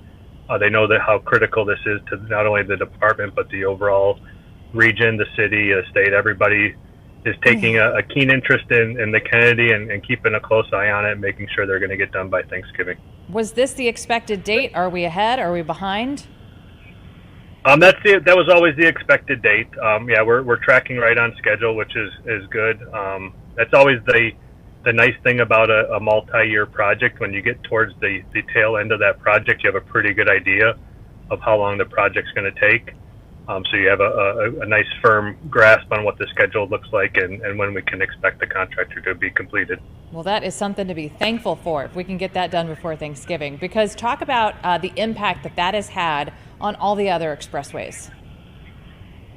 Oh, for sure, yeah. Whenever you put a closure on a major urban expressway like this, traffic still needs to get to their destination. So you're going to see increased ridership on CTA and Metra, but also increased travel times on not only like the Eisenhower and Lakeshore Drive, but also additional traffic on some of the arterial streets that are run parallel to the Kennedy, like Milwaukee and Elston. So that traffic's always going to have to find its way to get to its destination. And luckily, in a city like Chicago, we have a lot of good alternatives that are out there. So that allows us to get in there, do our work, and then get out and turn it back over to the motoring public. And you never know, maybe some of those people that found those alternate routes, maybe they'll stay there, and then the Kennedy will just be buzzing, right? That would be nice, but the Kennedy is one of our workhorses, so yeah, we definitely expect the traffic to return to normal once we are completed around Thanksgiving. And this work was really focused on bridge rehabilitation, correct? That is correct, yes. The bridges, it's been quite a while since we've done a rehabilitation out there.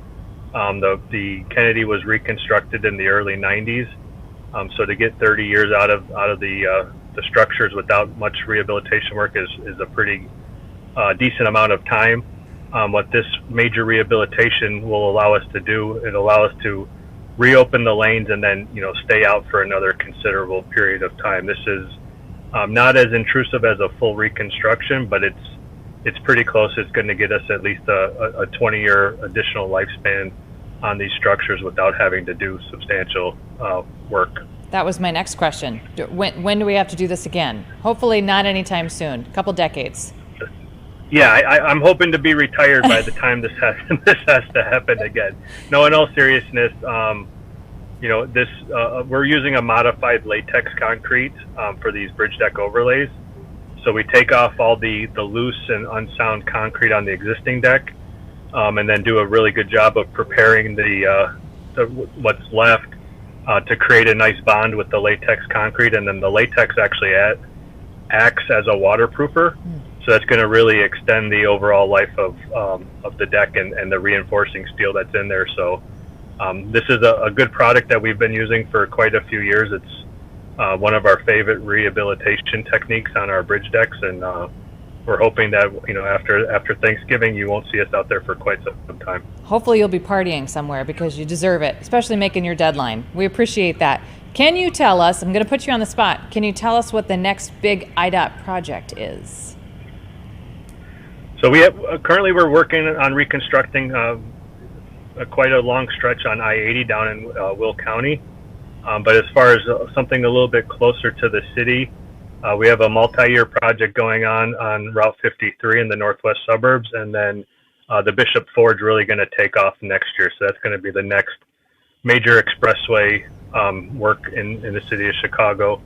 It's a very similar project to what we're doing on the Kennedy with the deck rehabilitations, with the added benefit on the Bishop Ford of resurfacing between all the bridge decks. So that's going to be a real nice project. It's going to be a 2-year project, 1 year in each direction. So that's the next project to look forward to. That's Bishop Ford. Okay. All right. Well, Jonathan Schumacher, I do also hope that you're retired. You know what? I hope I'm retired and I don't have to talk about the Kennedy Expressway in another 20, 30 years. Thank you for your time. Sounds we appreciate like a plan. it so much. You're welcome. Thank you. All right. It's 2:54 on your Wednesday afternoon. You're watching Chicago Live. Back after a quick 2-minute break.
Welcome back to 2:56 on your Wednesday afternoon. We're going to go to some breaking news out in the field, out at by 31st and Western. This is by the Chicago River. Our very own Casey Cronus joining us now. I know you're just arriving. I know your shift has only begun, so you don't know a lot of details about this, but can you tell us what you do know about some cars being found submerged in the river?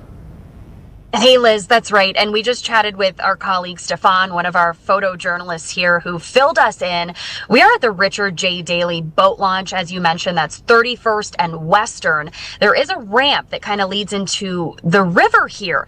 Now, this independent dive team group called Chaos Divers, and you may remember them from a story that we did several months back in Elgin, where they discovered a missing woman. It was a cold case from 1983, Karen Sheepers. They assisted assisted police in recovering her vehicle, and her remains were found in that vehicle. So this independent group, they go out, they search waters, they search areas looking for missing persons and trying to solve missing persons and cold cases. Now, they were in the area for a missing persons case when they just so happened to find not one, not two, not three, not four cars, but they kept finding cars. They kept combing the river between 31st and Belmont. They say they discovered more than 90 submerged vehicles in the river, but there was kind of a high concentration of cars in the river in this area here near 31st Street. We understand at least 4 to 5 cars. Chicago police confirmed that they did pull one of those cars out of the water today. Unclear who that car belonged to, if any remains were found inside, if any remains are in any of these cars. But Chaos Divers did post an update to their Facebook page saying that they have cleared 35 cars. So we understand that to mean that they've kind of swept the vehicles and that there were no remains in those, but obviously dozens still left to look through. So the 90 close to 90, right? Close to 90 cars weren't found in one specific area, but kind of along the stretch of the river. Exactly. Okay. Exactly. So they found a few in this area near 31st Street, and I think they decided, hey, let's keep going. Let's keep looking. And they found more and more cars. Some of them apparently newer vehicles, some decades old. So now the work really begins to identify whose cars these are. Were they stolen and were they dumped? Or, is it something more than that? Are they tied to cold cases? A lot of questions that we still have to answer this afternoon, and we're hoping to get some more of those details. I'm not sure if you've even gotten out of the car yet, Casey, because I know you're doing us a favor by tuning in for us here on Chicago Live. But what do you see? What's the activity out there? Is it just the dive crew? Are they starting to pull the cars out? So our colleague Stefan said that the police left, but they were here earlier when one of those vehicles was being pulled out and towed away. The Chaos Divers are still here. They're not actually in the water, but they've got their RV here and their boat as well. So they're still on site. It's unclear if they'll be heading back into the water or if they are going to call it for the day. It is cloudy and we did see some rain here on our way. So not sure if they're going to get back in today, but this operation has been underway for several days. They first kind of put this out there on Facebook on the 28th, so last Thursday, that they were starting to uncover these submerged vehicles. And again, this group is typically in an area looking for or investigating, looking for evidence for a missing persons case. We don't have any details on what that is or who they're looking for. Correct. We don't know yet specifically who they might be looking for, but that is what they do. They're hired by sometimes families to search. And in fact, I think they may do this for free.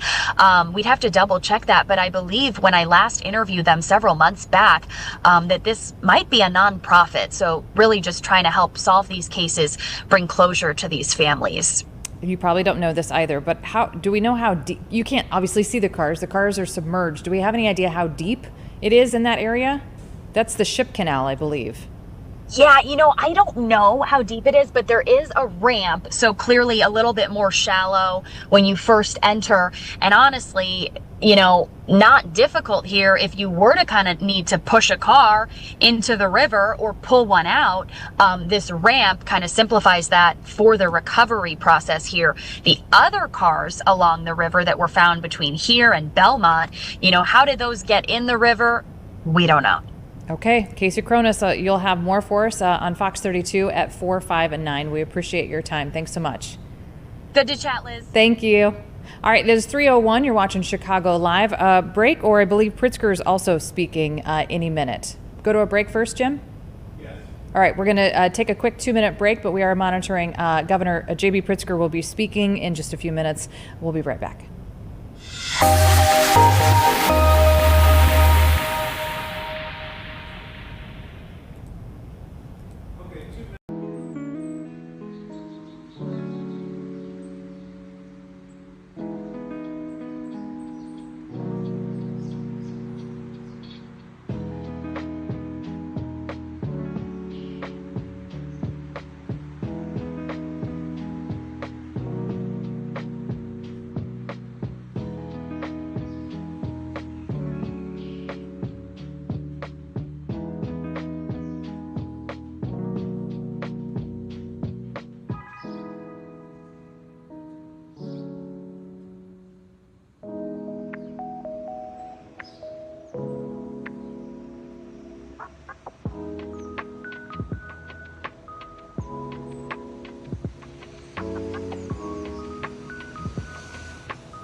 Welcome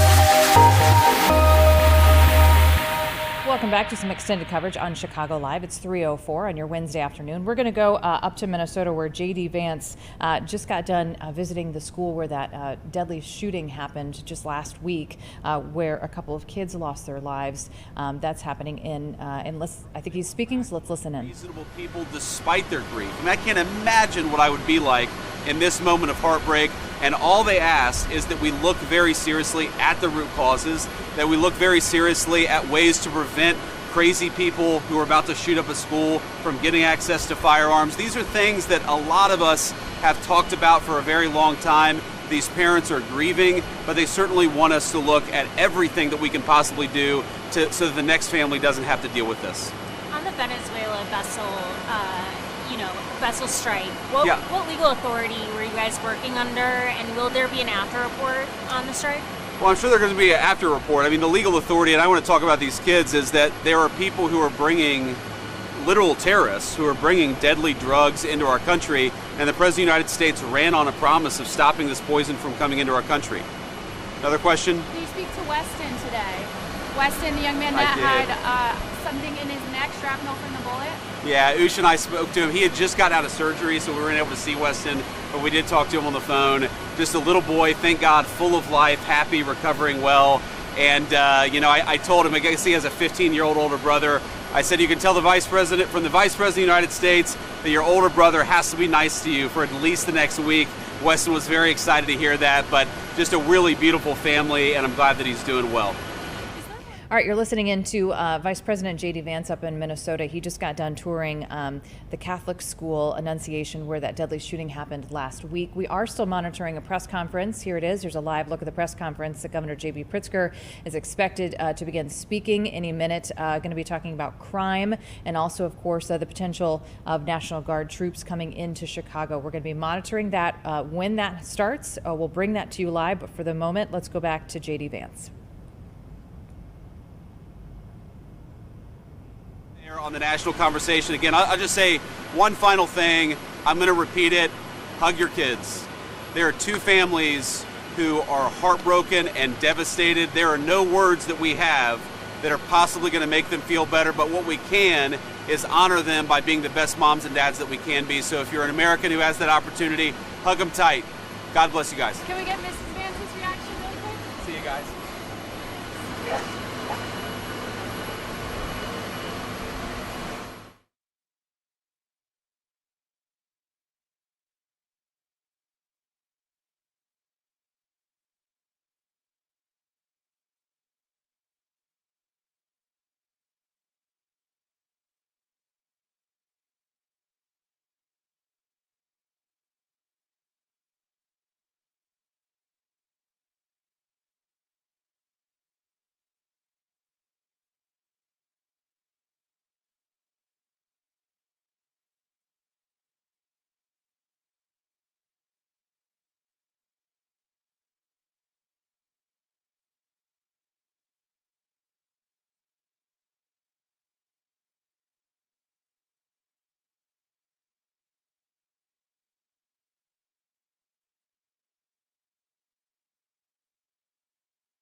Our goal is to hold the line until we can get past this challenge that we're in.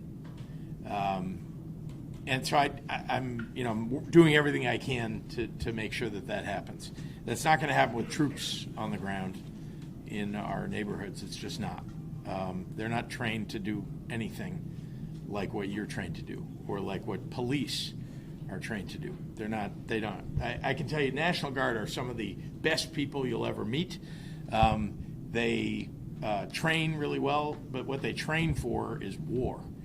And thank God they go abroad and they sometimes have to fight battles and wars for us and protect our country. They're really good people. They don't want to stand on the street corners of the city of Chicago. They don't want to invade an American city. The National Guard's men and women, they don't want to do that. They're being ordered to do it. And if they don't do it, they get court-martialed and thrown in prison. And so I worry a lot that maybe people on the ground are going to see, if this happens, if in fact we see National Guard come to Chicago, trying like hell to keep them away. But if it happens, I'm hopeful that the people of Chicago will understand that those National Guardsmen themselves are not at fault. They're doing a job.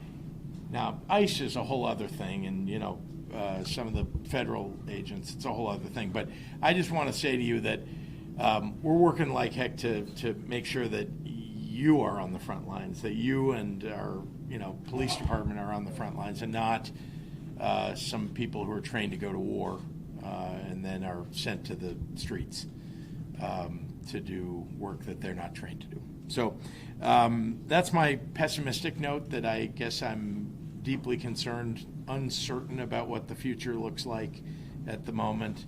But as you can see, fighting like hell to make sure that we don't fall into the abyss as a result of unconstitutional actions by the president. Here's my optimistic note for all of you, which is since I took office and until today, and as long as I am governor, we are going to try to, and I think we're succeeding at it, consistently maintain a level of support for community violence intervention programs like we have never done before. I mean, in a way.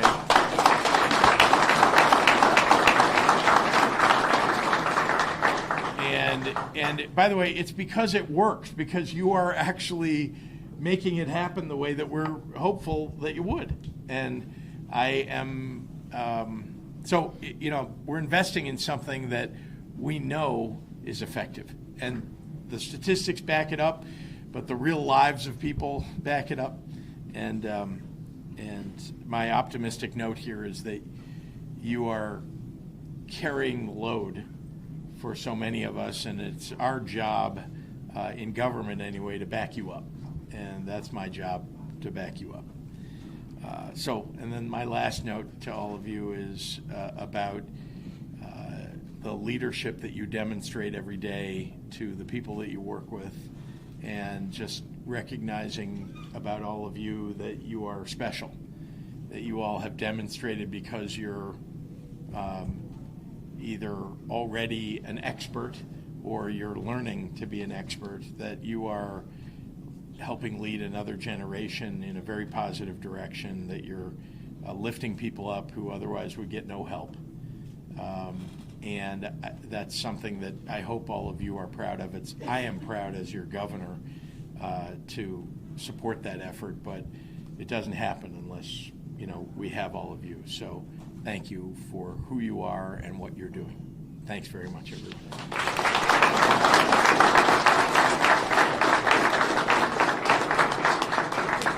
Just one quick thought real quick, and I do just want to acknowledge why everybody's in here.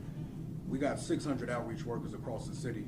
We got 1,200 to 1,300 peacekeepers across the city and the suburbs. We got a solid CPRU team, and that's a blessing from the Most High. None of that's happening, again, if it's not for Governor Pritzker. But I also want to acknowledge, and a lot of people may not even know, Deputy Governor Grace Holt.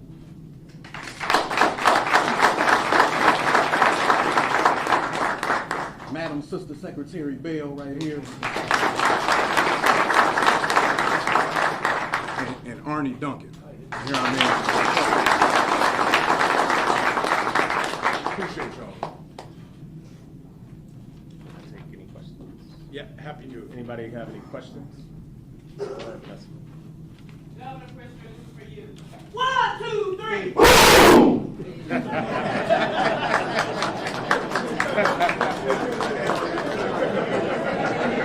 That says it all. All right. We get back to training. Thank you, sir. All right.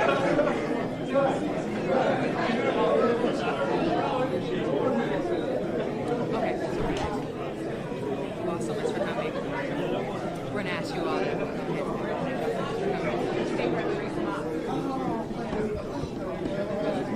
Yeah. Thank you so much. So let me get your attention. Let me get your. So we allow for a couple of cameras.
Wow, it's a whole lot of you today. Nice to see everybody and happy to take any questions. Governor, are you working on canceling the 26th Street Parade Mexican interns yet? No. What preparations have you made for ICE that we can pivot for a minute from the National Guard? Could you talk a little bit about that, please? Yep. So first thing is we're trying to get information. We want to know what day they're actually going to be going into action, what day they'll be completed assembling. We have an idea, and I talked about that yesterday. It looks like they're going to be fully assembled on Friday. It doesn't mean they're going to be in action on Friday, although that could happen. I also don't want to tell you that I know absolutely because they haven't confirmed any of that to us.